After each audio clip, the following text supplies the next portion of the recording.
கன்னியாகுமரி மாவட்டம் நாகர்கோவில் மாநகராட்சிக்கு சொந்தமான குப்பை கிடங்கில் பரவும் தீயை கட்டுப்படுத்த தீயணைப்பு வீரர்கள் போராடி வருகிறார்கள். இது பற்றிய விவரங்களை எமது செய்தியாளர் பிரசாத்திடம் கேட்போம். பிரசாத், வணக்கம். இந்த குப்பை கிடங்கில் பற்றி இருக்கக்கூடிய தீயை கட்டுப்படுவதற்கு என்ன மாதிரியான நடவடிக்கைகள் தற்பொழுது வரை எடுக்கப்பட்டிருக்கு? விரிவாக விவரிங்க.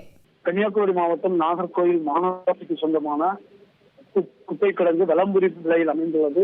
25 ஆண்டுகளுக்கு மேலாக இந்த கிடங்கில் தான் மாநகராட்சி முழுவதும் உள்ள குப்பைகள் கொட்டப்பட்டு வருகிறது. இதனால் அதிக அளவிலான குப்பைகள் மலை போல அங்கு காட்சியளித்துக் கொண்டிருக்கின்றது. இந்நிலையில் இந்த திடீரென அந்த குப்பை கிடங்கிலிருந்து குப்பைகளுக்கிடையிலிருந்து தீ பரவியது. தீ பரவி மிகப்பெரிய அளவில் அந்த தீ பரவிய நிலையில் அங்கிருந்த அந்த மட்கும் குப்பை மட்காத குப்பை என பிளாஸ்டிக் உள்ளிட்ட அனைத்துமே இருந்து அந்த பகுதி முழுவதும் புகைமண்டலமாக மாறியது. இதனால் அந்த பகுதியில் பரபரப்பு ஏற்பட்டது. தொடர்ந்து தீயணைப்பு துறையினர் வரவழைக்கப்பட்டார்கள். 3 வாகனங்கள் வரவழைக்கப்பட்டு தொடர்ந்து தீயை அணைப்பதற்கு நீண்ட நேரமாக போராடி தீயை அணைத்தார்கள்.